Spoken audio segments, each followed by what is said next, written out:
Hello மக்களே, வணக்கம். இப்போ சென்னை மட்டும் இல்லை, சென்னை மாதிரி எந்த சிட்டியாக இருந்தாலும் சரி, சரிங்களா, ஏன் நம்மளுக்கு ஒரு வாய்ப்பு கிடைச்சுட்டா பூராமே பாத்ரூம் தான். என்ன மக்களே, பாத்ரூம் பார்த்துருக்கீங்களா? எப்படி இருக்கு? இந்த மாதிரி எந்த இடமா இருந்தாலும் சரி, சிட்டிக்குள்ளே இருந்தாலும் சரி, தாலுகாவாக இருந்தாலும் சரி, பூராமே பாத்ரூம் தான். இந்த மாதிரி இவங்க செய்வாங்களா? சொல்லுங்கள். பணம் பணம் பணம் பணம் பணம் பைத்தியமாக அலையுது கூட்டம். சொல்லுங்கள் மக்களே. சென்னையாக இருக்கட்டும், மதுரையாக இருக்கட்டும், கோயம்புத்தூராக இருக்கட்டும், திருநெல்வேலியாக இருக்கட்டும், இந்த மாதிரி எந்த மாவட்டமாக இருந்தாலும் சரி, பாத்ரூம்பு தான். பாத்ரூம் பார்த்துருக்கீங்களா? நம்ம வெளியே போகிறது, ஒன்றுக்கு இருக்கிறது, குளிக்கிறது எப்படி இருக்கு? இந்த மாதிரி தான் இருக்கு. சரிங்களா? இந்த மக்கள் செய்வாங்களா? சொல்லுங்க.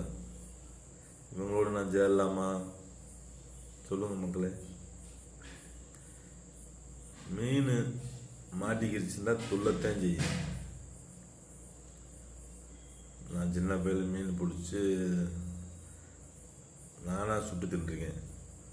முள்ளை எடுத்து போட்டு அந்த முள் மேலே மீனை போட்டு தீயை பொருத்தி அதை வேக வச்சு உப்பு இருக்காது எது இருக்காது அப்படியே சாப்பிட்ருக்கேன். சரிங்களா? மீன் அதை உட்காந்து பிடிச்ச ஒன்றுத்தையும் தெரியும் அது எத்தனை புழுவை உருவிச்சு அந்த புழுவை எங்கே போய் எடுத்துக்கலாம். ஒரு வரப்பவே பிச்சு எடுக்கணும். புழு சாதாரணமாக கிடைக்காது. நல்ல நீர் இருக்கிற இடத்துல தான் புழு இருக்கும். இல்லைன்னா வரப்பை உடைக்கணும். காட்டுக்காரனுக்கு தெரிஞ்சால் பிச்சு பிடிவேன். அப்படி இடத்துல போய் நாங்கள் வரப்பை தோண்டி எடுத்து அந்த மீனை புழு எடுத்துக்கு வந்து தூண்டில் மாட்டி கம்மாயில் போட்டு மீன் பிடிச்சி சுட்டு திண்டுவேன். சரிங்களா? மீன் கிடைச்சா கஷ்டப்பட்டு பிடிச்சுவேன். அது நான் தானே சாப்பிடணும்? சொல்லுங்க. இருக்கிற மீன் 100 கிராம் கூட வராதே. சொல்லுங்க. உங்கள் வேலையை பாருங்க சார். எனக்கு எல்லாமே தெரியும். சரிங்களா?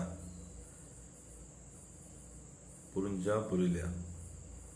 என்ன செய்யணும் சொல்லுங்க. 1 வருஷம் ட்ரைனிங்